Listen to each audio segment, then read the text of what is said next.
Secret number 5, you have to demand creativity. Demand it. And Henry Kissinger isn't in the Marketing Hall of Fame, but in some respects he should be. Back in the 1970s, when there was a big Middle East crisis, had to give a very, very important speech. He had a team of speechwriters, standard speechwriters, and this one speechwriter, Winlord, working his tail off on this speech because it was so important, finally sends it to Henry Kissinger. Comes back with a note. Note said, needs to be better. Devastated Winlord. Absolutely devastated. Said, he's probably right. I should go back to the drawing board. Sends another version to Henry Kissinger. This goes back and forth 6 times. The 6th time, the note reads, I guess I'll read it now. He demanded creativity. He demanded the best. And especially in today's environment where 92% of us, we don't want to watch ads.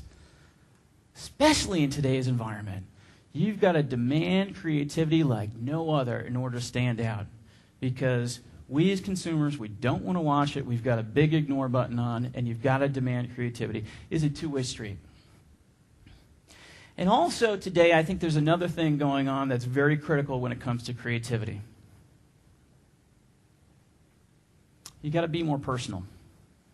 In today's era of Enron, MCI, of all these corporations, we're starting to trust a lot less.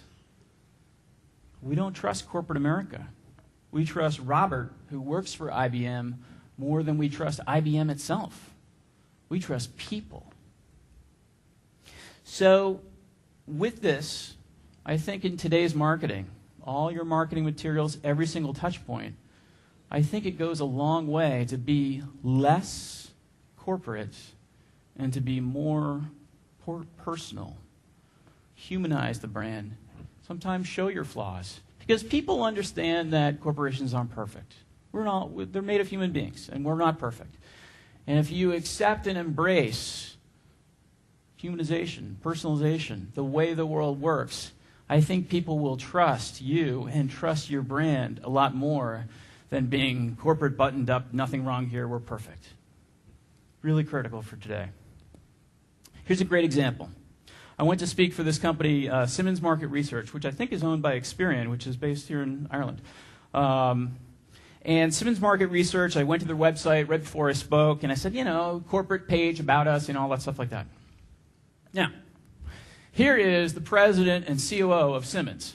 And you would expect on this corporate communication page to see this. Hi, I'm Chris Wilson, Simmons. But what they had was this picture and this inset, and this is the exact caption. Chris Wilson, president and COO of Simmons, playing catch with Maggie, one of his labs. That's personal. That's really personal. It says, I'm human, I'm just like you, I'm a person. Here's another woman, I think she's the CTO. Susan Sanford of Simmons. This is actual picture, actual caption. Susan Sanford of Simmons chilling with her dog, Rocky. Now, your communications professional will tell you, chillin' is not a word. There needs to be a G. But they drop the G because they say, you know what? We're personal, we're human, we're just like you. You can trust us. And it goes a long way. So it doesn't have to be elaborate. It can just be those subtle little cues.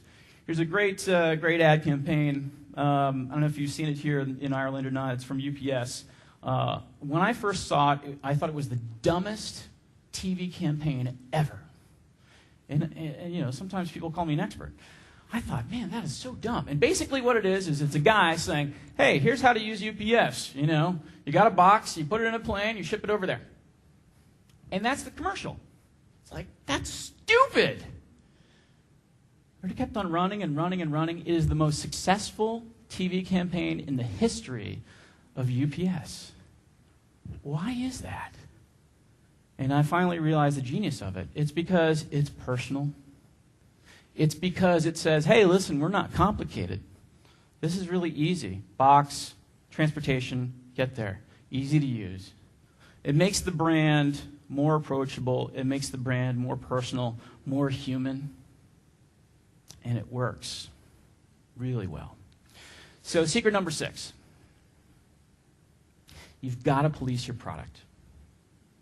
Because all the buzz in the world will not do anything unless you've got a good product. And here's Volkswagen. This is 2000 all the way to 2004. And this is units sold in the United States. Volkswagen started to have a quality issue. Sales go down. If you're a fixed cost manufacturer, this hurts a lot. It's not a variable cost. And it became very, very clear to me what was going on with Volkswagen. I was pulled up at a traffic light, and up comes a silver Volkswagen Passat station wagon. And on 2 sides of the windows, taped to the windows, is a piece of 8.5 by 11 paper. And on that piece of paper it says, "Do not buy a Volkswagen. This car is a lemon." Now, at that time in the U.S., Volkswagen spent $400 million on advertising. $400 million per year in advertising. And in one instant, all that value just went away with the power of word of mouth. Less than 2 cents to make those pieces of paper. But when people are wronged and you have a bad product, they talk. And they talk a lot. The statistics behind bad word of mouth are frightening. For every 27 people that are wronged or have a bad experience, only one of those 27 people will actually take the time to communicate to you, the brand of the company, "I was wronged. I had a really bad experience."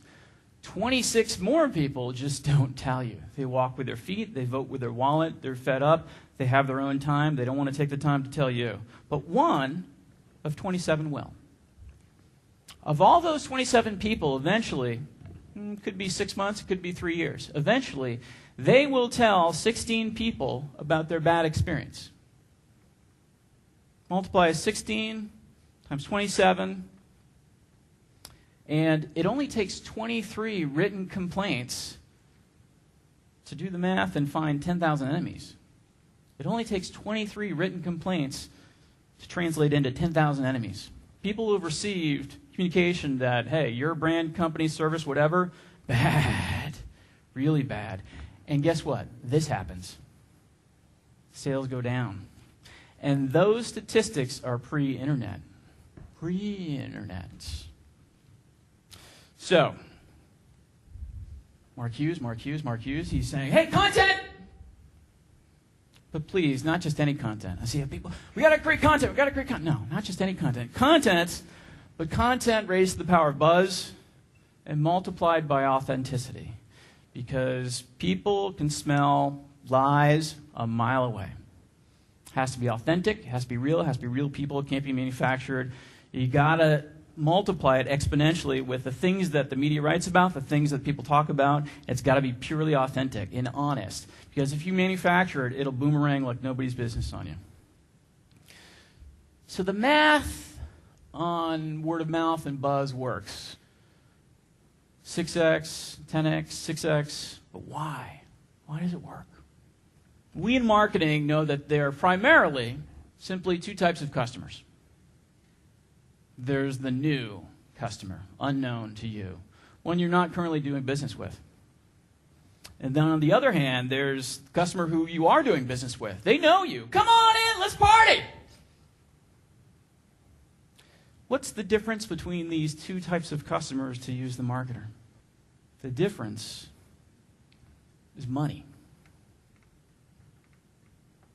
To market to someone you already have a relationship with, infinitely less expensive than to market to someone who you don't have a relationship with, someone who doesn't know you, not purchasing from you. And I think what's going on with buzz is it bridges the gap. It brings the unknown and the known customer together, and it bridges the gap with familiarity. It causes people to say, oh yeah, I think I heard something about that. Oh yeah. And when you bridge the gap and create familiarity, response rate increases. And it can increase 6 times without additional cost.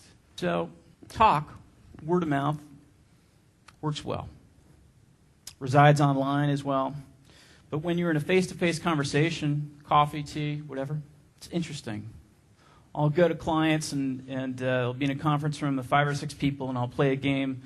I don't know if it was here in Ireland or not. It was a game called Name That Tune in the U.S. 20, 30 years ago. And you hum three notes of a tune or 4 notes of a tune, and you try. I can name that tune in 2 notes. So I'll play this game in a conference room, and I'm a bad musician, so I'll hum a tune from a song or whatever. Dun-dun. Someone will say, Britney Spears. No. Someone will say, Jaws. Yes, it is Jaws. Now, I asked that person, and I said, have you rented the Jaws movie recently? No. Seen it on DVD? No. Cable? On demand? No. So you just pulled out that audio stimulus from 20 plus years ago in a matter of seconds. Neurologists don't know why it works. But they do know this. An audio stimulus stays in the brain 5 times longer than a visual stimulus before it starts to fade. The brain is a funny thing. I don't know why talk and audio works this well. Neurologists don't know. But I can remember the first time someone said, I love you to me. I can remember it just like that. Hit that play button, it's there. I can also remember that moment when I was on the beach and that girl broke up with me. And I can remember exactly what she said, exactly what happened, and it's just like it was yesterday. It's stored. I don't know why. But it works. And if you, the marketer, know that it works and it works well, you can take advantage of this.